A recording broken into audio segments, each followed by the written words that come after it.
Бишкектин четиндеги таштанды полигону көп жылдан бери көйгөйлүү маселеге айланып келет. Айрыкча бул жактан каңгырсыгап чыккан түтүн абага таркаган аз келгенсип, ал адамдардын өмүрүнө дагы коркунуч жаратып жатат деп айрым адистер кулак кагыш кылып келет. Азырда эле полигондун үстүн туман каптап турган сыйт, бирок ал чындыгында туман эмес. Ал ар кандай калдыктардын түтөп күйүп жаткандагысы, жана ал жел болсо эле шаарды көздөй каптап турат. Дайыма каңгырсып түтөп келген таштанды полигонуна 50 жылдан ашык убакыттан бери ар кандай калдыктар төгүлүп келет. Бирок бул жайдын эксплуатациялоо мөөнөтү 38 жыл мурда эле бүткөнүнө карабай дагы деле колдонулат. Үстү-үстүнө акыр чикирлер төгүлүп отуруп, анын калыңдыгы 22 метрге жетиптир. Бул болсо болжолдуу түрдө 7 кабат имараттын бийиктиги менен барабар. Жарым кылымдан бери түтөп келген таштандыга эртерээк чара көрбөсө, ал техногендик апаатка алып келиши мүмкүн экендигин өлкөнүн башкы экология эскертүүдө. Это грубейшая ошибка, потому что основная проблема на свалке это вот фильтрат, жанагы заттар ошол жака чогулуп сууга агып, ар жакта водохранилище. Это ошону эң биринчи чечиш керек болчу. Каким образом так получилось, что бул компонент вообще кирбей калды деп атышат.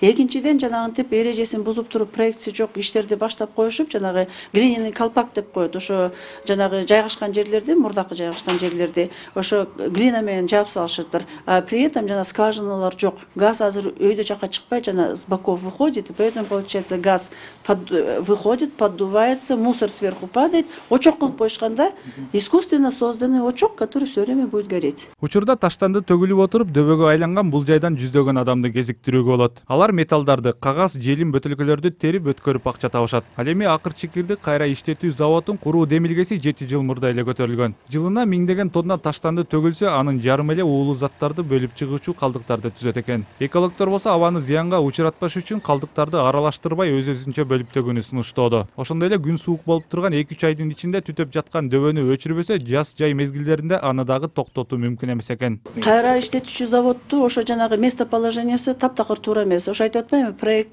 проекти туура эмес түзүшкөн. Ошо проектти кайра карап чыгыш керек. Ушул мен айткан фильтрат, анан жанагы скважина для откачки газа и жанагы курулуп аткан жер, жана административное здание и вот этот мусоросортировочный комплекс муну кайра караш керек. И тем более проект рекультивация азыркы күнгө чейин жок.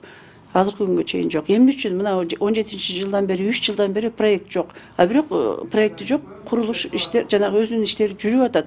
Это значит, какие-то органы должны посмотреть, почему они это делают. Белгилей кетсек, жаңы таштанды полигонун куруу маселеси көп жылдардан бери көтөрүлүп, бирок ал аягына чыкпай келет. 2013-жылы сүйлөшүүлөр жүрүп, жыйынтыгында Европа өнүктүрүү банкы тарабынан келишим түзүлгөн. Ал 2015-жылы күчүнө кирип, жалпысынан 22 миллион евро белинип, каражаттардын жарымы грант түрүндө келип, калган бөлүгү насыяга алынган. Ал убакта Бишкек шаардык мэриясы дагы кайра иштетүүчү завод 2017-жылы бүтүп ишке кирет деп убадалаган. Бирок белгисиз себептерден улам таштанды иштетүүчү ишкананы куруу 2022-жылга жылып кетиптир.